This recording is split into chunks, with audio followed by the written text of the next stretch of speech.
ये क्या, तुम वापस मायके आ गई? तुम्हें शर्म नहीं आती? जब देखो मुंह उठाकर चली आती हो। ससुराल में मन नहीं लगता क्या? रेखा भाभी ने ताना मारा तो दीप्ति अंदर तक हिल गई, पर वो भाभी का ये कड़वा ताना भी सह गई। अभी 2 साल पहले ही दीप्ति की शादी प्रकाश से हुई, जो ज्यादा पढ़ा लिखा नहीं था और एक छोटी सी दुकान चलाता था। दीप्ति के सपने बहुत ऊंचे थे, पर कहते हैं ना कि किस्मत के आगे किसी का जोर नहीं चलता। अच्छी पढ़ी लिखी दीप्ति की शादी प्रकाश से इसलिए करवा दी गई क्योंकि वे लोग कम दहेज में मान गए थे। दीप्ति के पापा की मौत तो काफी पहले हो गई थी। मम्मी भी अपने बेटों पर निर्भर थी और जवान ननद भाभी के कलेजे में वैसे ही चुभती है, तो उन्हें लगता है कि जल्दी से इसका विवाह हो तो छुटकारा मिले। जगह जगह शादी की बात चलाई, पर पढ़ाई और गुणों के लिए किसी ने नहीं पूछा। सब यही पूछ रहे थे कि इकलौती बहन है तो शादी में कितना लगा दोगे। दीप्ति शादी नहीं करना चाहती थी। उसका मानना था कि पहले वो अपने पैरों पर खड़ी हो जाए, फिर शादी करेगी। पर रेखा भाभी ताना मारती रहे, अब ये लो, महारानी पहले नौकरी करेंगी, फिर 2-3 साल बाद शादी करेंगी। अब बूढ़ी होकर शादी करनी है क्या? समाज वाले हमारा जीना हराम कर देंगे। पर इसे तो हमारी परवाह ही नहीं है। अब देखो ना, शादी की उम्र में शादी नहीं करेगी तो घर बैठकर भी क्या करेगी? अब नौकरी कोई ऐसी तो धरी नहीं है जो चुटकी बजाते ही मिल जाएगी। ज्यादा उम्र हो जाएगी तो लड़के नहीं मिलेंगे। मैं तो कह देती हूँ कि 2-3 महीने में शादी निपटा दो, ताकि हमारे सिर से बोझ उतरे। आगे हमारी भी जिंदगी है, कब तक कुमारी ननद का बोझ सिर पर लेकर घूमेंगे? रेखा भाभी ने अपना फैसला सुना दिया, जिसके आगे किसी की भी नहीं चलती थी। भाई सुनील ने भी हामी में गर्दन हिला दी और दीप्ति की मम्मी प्रेमलता जी की बोलती बंद हो गई। इसी साल दीप्ति ने बड़ी मुश्किल से अपनी बीएड की डिग्री पूरी की थी और अब वो नौकरी करना चाहती थी। पर रेखा ने पूरा घर सिर पर उठा लिया था। सुनील भी अपनी तरफ से पूरी कोशिश कर रहा था, पर जहां अच्छे लड़के मिल रहे थे वहां उतना ही दहेज मांगा जा रहा था। इसलिए रेखा ने कहा, आप भी बेकार में सोच विचार कर रहे हो। अब लड़का 12वीं पास है और छोटी सी दुकान चलाता है तो क्या हुआ? दहेज की तो मांग नहीं है। मैं तो कह रही हूँ कि आंख मूंद कर हाँ कर दो। मैं मम्मी जी और दीप्ति से कह दूंगी कि हम तो इसी लड़के से शादी करेंगे। अब लाखों का दहेज देने को हमारे पास नहीं है। सुनील ने घर पर बात की तो प्रेमलता जी बोले, एक ही बहन है, उसे भी कुएं में धक्का दे देगा क्या? घर-वर तो अच्छे से देख ले। दीप्ति तो अच्छी पढ़ी लिखी है, वो 12वीं पास के साथ कैसे रह पाएगी? कैसा भाई है, अपनी छोटी बहन भी बोझ लगने लगी है। सुनील ने जवाब दिया, मम्मी, सिर्फ दीप्ति ही नहीं, आप और मेरी पत्नी भी मेरी जिम्मेदारी हैं।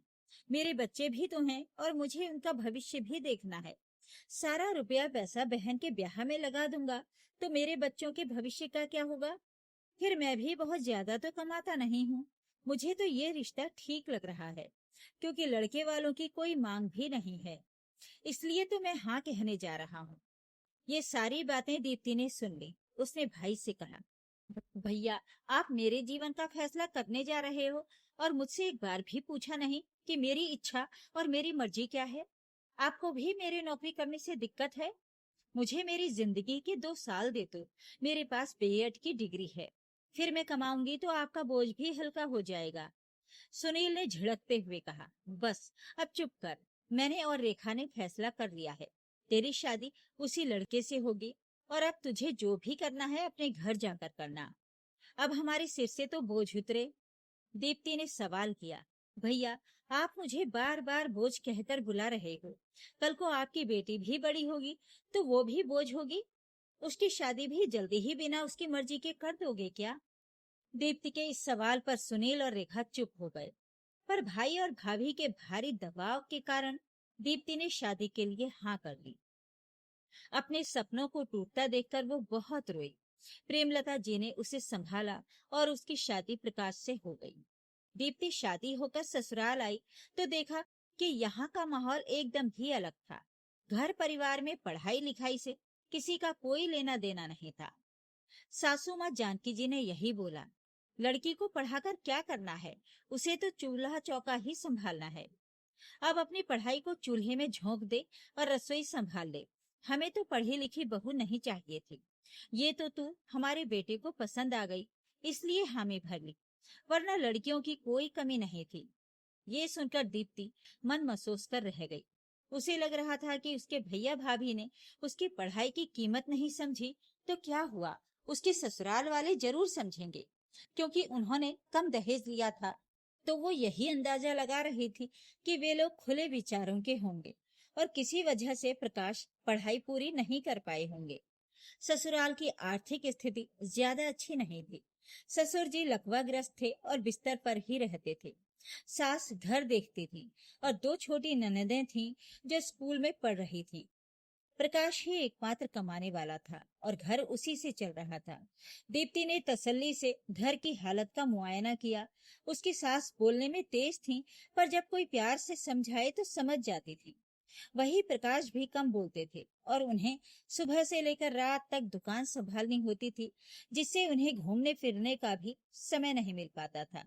पर वो अपनी पत्नी दीप्ति की बहुत इज्जत करते थे और उसे प्यार से रखते थे। शुरुआत में दीप्ति ने सब कुछ समझा और फिर एक दिन जब सास अकेली बैठी थी तो उसने बात की, मम्मी जी, अभी तो दोनों बेटियां छोटी हैं, अब ये दोनों स्कूल से कॉलेज जाएंगी और कल को इनकी शादी भी करनी होगी, तो इतने पैसे कहाँ से आएंगे? प्रकाश की कमाई से तो बस घर ही चल पाता है, भविष्य के लिए कोई सेविंग तो है ही नहीं। अगर घर चलाने वाले दो जने हों तो घर आराम से चलेगा और भविष्य के लिए पैसे भी जमा हो जाएंगे। जानकी जी ने कहा, हाँ बहू, तू कह तो ठीक रही है। अब देखो ना, प्रकाश के पिताजी तो बिस्तर पकड़े हुए हैं, दोनों बेटियां भी अभी छोटी हैं और अब कोई दूसरा बेटा भी नहीं है जो सहारा बन जाता। वो कमाता तो घर चलाने में और भी आसानी होती। दीप्ति ने समझाया, मम्मी जी, जरूरी थोड़ी है कि बेटा ही घर चलाए, बेटी और बहू भी तो घर चला सकती हैं। अब देखो ना, मैंने भी बीएड की हुई है, अभी मुझे भी अच्छे स्कूल में नौकरी मिल सकती है और मेरी पगार भी अच्छी खासी होगी। सुबह 7 बजे जाना और दोपहर तक घर वापस आ जाना। अब अच्छा वेतन आएगा तो घर को ही सहारा मिलेगा, दोनों ननदों का जीवन संवर जाएगा। आखिर प्रकाश अकेले कितना और क्या कर लेंगे? दीप्ति ने इतनी आसानी और शांतिपूर्वक समझाया तो उसकी सास के दिमाग में ये बात बैठ गई और उस वक्त वो कुछ नहीं बोली और ना ही गुस्सा हुई। अगले दिन जब दोनों बेटियां स्कूल जा रही थी तो जानकी जी ने देखा कि एक के जूते घिस गए हैं और पूछने पर बेटी ने रुआंसी होकर बताया, भैया ने अगले महीने नए जूते दिलाने को कहा है, क्योंकि वे हमेशा हर जरूरत को अगले महीने पर टाल देते हैं।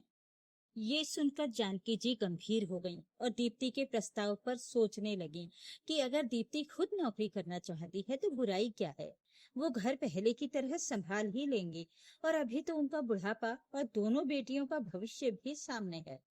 उन्होंने सबको बुलाया और कहा कि वो चाहती हैं कि बहू नौकरी करे, वो घर खुद संभाल लेंगी, प्रकाश और दीप्ति बाहर काम कर लेंगे तो जीवन की गाड़ी सही चलने लगेगी। ये सुनकर दीप्ति बहुत खुश हुई और अपने मायके अपनी डिग्री और दूसरे कागजात लेने चली गई। रेखा ने उसे देखते ही ताना मारा और मुंह बनाया, पर दीप्ति ने इसकी परवाह नहीं की और अपनी मम्मी प्रेमलता जी को बताया कि उसकी सास नौकरी करने के लिए राजी हो गई हैं और वो अपनी मार्कशीट, सर्टिफिकेट और डिग्री लेने आई है। ये सुनते ही रेखा चौंक गई। वो तो कभी नहीं चाहती थी कि उसकी ननद नौकरी करे और अच्छी जिंदगी जिए। आखिर उसके ससुराल वाले राजी कैसे हो गए? बहुत कोशिश करने पर भी दीप्ति ने ये नहीं बताया कि उसकी सास नौकरी के लिए कैसे राजी हुई, क्योंकि दीप्ति एक समझदार बहू थी और अब ससुराल ही उसका अपना घर था, इसलिए वो अपने घर की परेशानी और बातें घर में ही रखना चाहती थी। दीप्ति ने शांतिपूर्ण ढंग से अपना सामान लिया और अपनी ससुराल चल दी। पर जाने से पहले वो अपनी भाभी रेखा से कहकर गई, भाभी, आपने तो बहुत कोशिश की थी मेरी जिंदगी नरक बनाने की, पर मैंने भी ठान लिया था कि मैं अपनी जिंदगी संवार ही लूंगी। इतनी मेहनत से दिन रात जाग कर जो मैंने पढ़ाई की है उसे इस तरह तो बर्बाद नहीं होने दूंगी। मैं अपने पैरों पर एक दिन जरूर खड़ी होकर दिखाऊंगी। इसलिए मैंने कोशिश की और मैं जीत गई। अब कुछ ही दिनों में मेरी नौकरी लग जाएगी और फिर मैं अच्छा कमाने भी लगूंगी। रेखा ने मन टटोलते हुए कहा, अच्छा, वैसे तुम्हें कितनी पगार मिलेगी? दीप्ति ने जवाब दिया, भाभी, अब कितनी भी पगार मिले वो आपके लिए नहीं होगी। मेरी सारी कमाई मेरे अपने घर ससुराल वालों के लिए ही होगी। आपको तो 1 रुपया भी नहीं मिलेगा। ये कहकर दीप्ति ससुराल चली गई और कुछ दिनों की मेहनत तथा इंटरव्यू के बाद उसे एक अच्छे स्कूल में टीचर की नौकरी मिल गई। अब दीप्ति अच्छा खासा कमाने लगी, घर की आर्थिक स्थिति भी सुधरने लगी और घर वालों की जरूरतें भी पूरी होने लगी। समय के साथ दीप्ति के एक बेटा हुआ और उसका प्रमोशन भी हो गया, जिससे वो सीनियर टीचर बन गई और उसकी पगार भी बढ़ गई। एक दिन सुबह घर में दुख का माहौल छा गया, जब दीप्ति के ससुर जी अचानक चल बसे, जो पिछले 4 सालों से बिस्तर पर ही थे। दीप्ति ने बड़ी मुश्किल से अपनी सास जानकी जी को संभाला और ढांढस बंधवाया।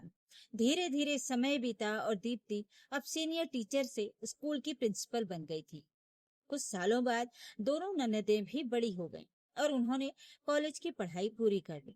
तो अब जानकी जी को उनकी शादी की चिंता सताने लगी और वो जल्दी से दोनों की शादी करना चाहते थे। इसी बीच एक दिन अचानक मायके से फोन आया कि दीप्ति के बड़े भाई सुनील की अचानक मृत्यु हो गई है, जिसके कारण उसे अपने मायके जाना पड़ा और वो 13वीं तक वहीं पर रुक गई। उसकी भतीजी की पढ़ाई अभी पूरी नहीं हुई थी और रेखा अपनी बेटी की पढ़ाई को लेकर बेहद चिंतित थी, क्योंकि घर में कमाने वाला चला गया था।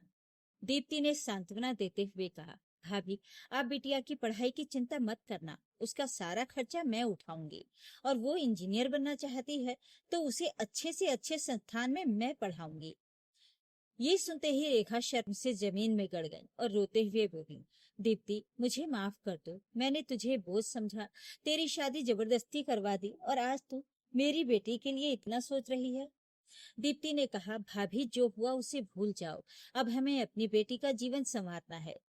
दीप्ति ने अपने भाई की बेटी की भी जिम्मेदारी उठा ली और वो वापस अपने ससुराल आ गई, जहां जानकी जी ननदों के लिए लड़का तलाशने में लगी हुई थी। लेकिन दीप्ति इसके लिए तैयार नहीं थी। उसका मानना था कि पहले दोनों ननदें अपने पैरों पर खड़ी हो जाएं, फिर जाकर शादी के बारे में सोचेंगे। उसने जानकी जी को समझाया, मम्मी जी, मेरी ननदें मेरे लिए बोझ नहीं है जो मैं इनकी शादी जल्दी करके अपना पल्ला झाड़ लूं। मेरी ननदों को मैंने बेटियों की तरह पाला है, इसलिए ये मेरी जिम्मेदारी है कि जब तक ये दोनों अपने पांवों पर खड़ी नहीं हो जाती, तब तक मैं इनकी जिम्मेदारी उठाने को तैयार हूँ, क्योंकि अपने पैरों पर खड़ी होकर ही ये दोनों एक बेहतर जिंदगी जी पाएंगी। जानकी जी बोली, लेकिन दीप्ति, बेटियों को इनके घर भेज देते हैं, बाद में ये अपने हिसाब से ससुराल में पढ़ लेंगे। दीप्ति ने दृढ़ता से कहा, नहीं मम्मी जी, आप माँ होकर ऐसे कैसे कह सकती हैं? बेटियों को हम दूसरे घर पूरी तरह आत्मनिर्भर और तैयार करके भेजेंगे, ताकि इन पर कभी कोई मुसीबत आए तो ये पूरी तरह से उसका सामना कर सकें। मेरी दोनों ननदें मेरी बेटियों जैसी हैं और जो मेरे साथ हुआ वो मैं इनके साथ नहीं होने दूंगी। मेरे पास भी डिग्री थी तो मैं आज नौकरी करके घर चलाने में सहयोग दे पाई। सास ने भावुक होकर कहा, हाँ बहू, मैं तो भूल ही गई थी। अब जैसा तू और प्रकाश चाहोगे वैसा ही होगा। जब तुमने ननदों को बेटियां मान लिया है तो तुम उनका भला ही सोचोगी। दीप्ति की इस दूरदर्शी सोच और अटूट दृढ़ता का परिणाम ये हुआ कि आने वाले कुछ ही वर्षों में दोनों परिवारों की तकदीर और तस्वीर पूरी तरह बदल गई। उसकी दोनों ननदों ने न केवल अपनी उच्च शिक्षा पूरे मान सम्मान के साथ पूरी की, बल्कि प्रतिष्ठित पदों पर नौकरियां पाकर खुद को समाज में साबित किया, जिसके बाद उनकी शादियां भी बिना किसी दहेज के दबाव के बेहद सम्मानजनक और सुशिक्षित परिवारों में हुई। उधर भाई सुनील की बेटी भी दीप्ति के साये और मार्गदर्शन में एक काबिल इंजीनियर बनकर उभरी, जिसने अपनी माँ रेखा की आंखों के उस पुराने पछतावे को हमेशा के लिए पोंछ दिया और अब रेखा की हर जगह गर्व से अपनी ननद दीप्ति के बड़प्पन और त्याग की मिसाल देती नहीं थकती थी। प्रकाश और सासू माँ जानकी जी की आंखों में दीप्ति के लिए सम्मान अब एक देवी जैसा हो चुका था, क्योंकि वो सिर्फ एक कामकाजी बहू नहीं, बल्कि उस पूरे कुनबे की मजबूत रीढ़ बन चुकी थी, जिसने अपनी सूझबूझ से 3-3 बेटियों के भविष्य को अंधकार में डूबने से बचाकर सफलता के सुनहरे उजाले से भर दिया था। जिस दीप्ति को कभी अपनों ने ही बोझ समझकर बेगाना कर दिया था, आज वही दीप्ति दोनों घरों के स्वाभिमान, प्रगति और नारी सशक्तिकरण का सबसे जीवंत उदाहरण बनकर मुस्कुरा रही थी, जिसने ये साबित कर दिया कि जब एक स्त्री आत्मनिर्भर बनती है तो वो विपरीत परिस्थितियों के पत्थरों को भी तराश कर पूरे परिवार के लिए तरक्की की नई राहें बना देती है। दोस्तों, अगर आज दीप्ति सफल ना हो पाती तो क्या आप उसकी इस महानता की तारीफ करते? हम सब दीप्ति की जीत और उसके बड़प्पन पर तालियां बजा रहे हैं, क्योंकि वो अंततः नौकरी पाकर अमीर और सफल हो गई। लेकिन जरा सोचिए, अगर ससुराल की परिस्थितियों के आगे घुटने टेक कर वो एक आम दबी कुचली घरेलू महिला बनकर रह जाती, तो क्या उसका भाई और समाज उसे कभी माफ करता? क्या हमारा समाज किसी महिला को सम्मान केवल तभी तक देता है जब वो खुद को खपाकर सुपर वुमन साबित कर दे? वरना साधारण रहने पर उसे ताउम्र सिर्फ एक बोझ ही समझा जाता रहेगा। अपने विचार कमेंट करके जरूर बताइएगा। वीडियो को लाइक और शेयर जरूर करें और मेरे चैनल को सब्सक्राइब भी जरूर कर लीजिएगा। धन्यवाद।